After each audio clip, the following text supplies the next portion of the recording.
Pada kesempatan ini saya akan menyampaikan penerapan problem solving dan decision making kepala sekolah di SMP Darul Najah dalam mengatasi rendahnya motivasi belajar tersebut. Sebagai kepala sekolah, saya menyadari bahwa salah satu tantangan yang perlu mendapatkan perhatian di SMP kami, yaitu SMP Darul Najah, adalah masih adanya peserta didik yang memiliki motivasi belajar yang rendah. Kondisi tersebut terlihat dari kurangnya keaktifan peserta didik dalam mengikuti pembelajaran, rendahnya antusiasme ketika guru memberikan tugas, sebagian peserta didik kurang fokus selama proses pembelajaran, serta masih terdapat peserta didik yang cenderung pasif dan menunggu instruksi. Permasalahan tersebut tidak dapat diselesaikan hanya dengan memberikan teguran atau menambah tugas kepada peserta didik. Rendahnya motivasi belajar perlu dipahami secara menyeluruh dengan mencari akar masalah, kemudian melibatkan guru serta warga sekolah dalam menemukan solusi permasalahan tersebut. Oleh karena itu, sebagai kepala sekolah, saya menerapkan pendekatan problem solving dan decision making secara sistematis, kolaboratif, dan berbasis data. Kemudian cara pertama yaitu mengidentifikasi masalah. Langkah pertama yang saya lakukan adalah mengidentifikasi permasalahan yang secara lebih jelas. Saya melakukan pengamatan terhadap proses pembelajaran dan berdiskusi dengan guru untuk memperoleh informasi mengenai kondisi peserta didik. Kemudian dari hasil pengamatan dan diskusi ditemukan beberapa gejala, antara lain peserta didik kurang aktif bertanya dan menjawab pertanyaan. Kemudian sebagian peserta didik kurang fokus ketika pembelajaran berlangsung. Kemudian yang ketiga, peserta didik kurang antusias mengerjakan tugas. Dari kondisi tersebut, saya menyimpulkan bahwa masalah yang perlu diatasi adalah satu, rendahnya motivasi dan keterlibatan peserta didik dalam proses pembelajaran. Kemudian langkah yang kedua yaitu pengumpulan dan analisis data. Sebagai kepala sekolah, saya tidak langsung mengambil keputusan berdasarkan asumsi. Saya juga mengajak guru untuk mengumpulkan data melalui observasi kelas, kemudian hasil asesmen, kehadiran peserta didik, wawancara sederhana dengan peserta didik, serta diskusi dengan guru.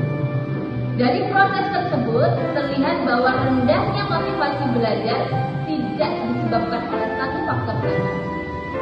Di antaranya, satu, pembelajaran pada beberapa kondisi masih kurang bervariasi yang menyebabkan anak didik menjadi bosan. Kemudian, sebagai peserta didik belum menemukan hubungan antara materi pembelajaran dengan kehidupan sehari-hari. Yang ketiga, peserta didik memiliki kemampuan dan karakter belajar yang berbeda. Kemudian lanjut, dari analisis tersebut saya memahami bahwa rendahnya motivasi belajar merupakan masalah yang kompleks sehingga penyelesaiannya juga membutuhkan pendekatan yang menyeluruh. Di antaranya melibatkan guru, peserta didik, dan seluruh warga sekolah. Yang ketiga, mencari akar masalah. Sebenarnya masalah apa yang perlu kita atasi? Melalui diskusi, kami menemukan bahwa salah satu akar masalah yang perlu mendapatkan perhatian adalah belum optimalnya pengalaman belajar yang aktif, bermakna, dan sesuai dengan kebutuhan peserta didik. Oleh karena itu, kami sepakat bahwa perubahan tidak hanya perlu dilakukan pada peserta didik saja, tetapi juga pada proses pembelajaran dan budaya belajar di sekolah. Kemudian langkah selanjutnya yaitu menyusun alternatif solusi.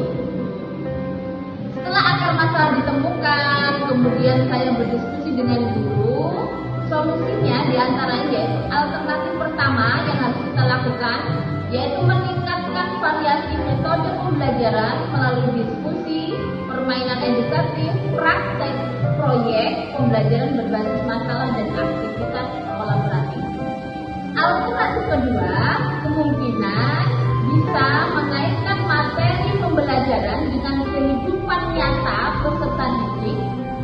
pembelajaran terasa lebih bermakna, yaitu yang dinamakan pembelajaran learning. Kemudian alternatif selanjutnya memberikan apresiasi terhadap proses dan usaha peserta didik, bukan hanya terhadap nilai akademik. Kemudian langkah selanjutnya yaitu decision making kepala sekolah. Apa itu? Yaitu berdasarkan berbagai alternatif tersebut, saya mengambil keputusan bahwa penyelesaian masalah harus dilakukan melalui beberapa strategi secara terpadu. Keputusan utama yang saya ambil adalah membangun budaya pembelajaran yang aktif, menyenangkan, bermakna, dan berpusat pada peserta didik dengan memperkuat kolaborasi guru, pendampingan peserta didik, apresiasi, serta keterlibatan orang tua.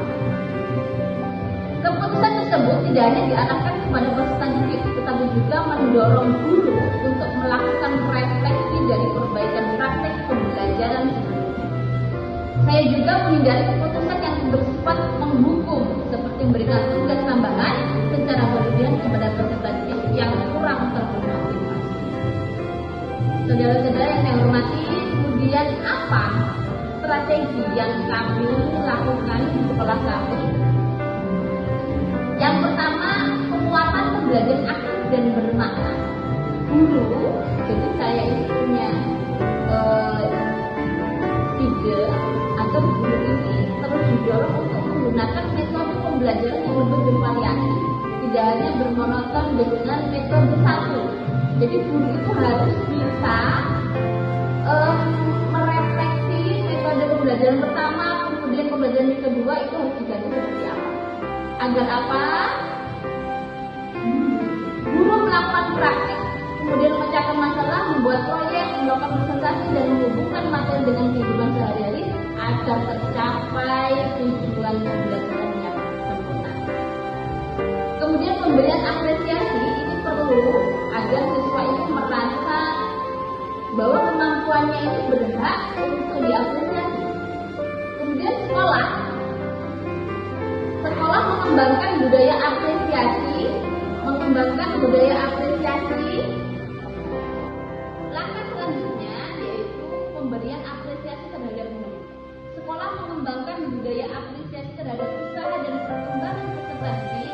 Apresiasi tidak hanya diberikan kepada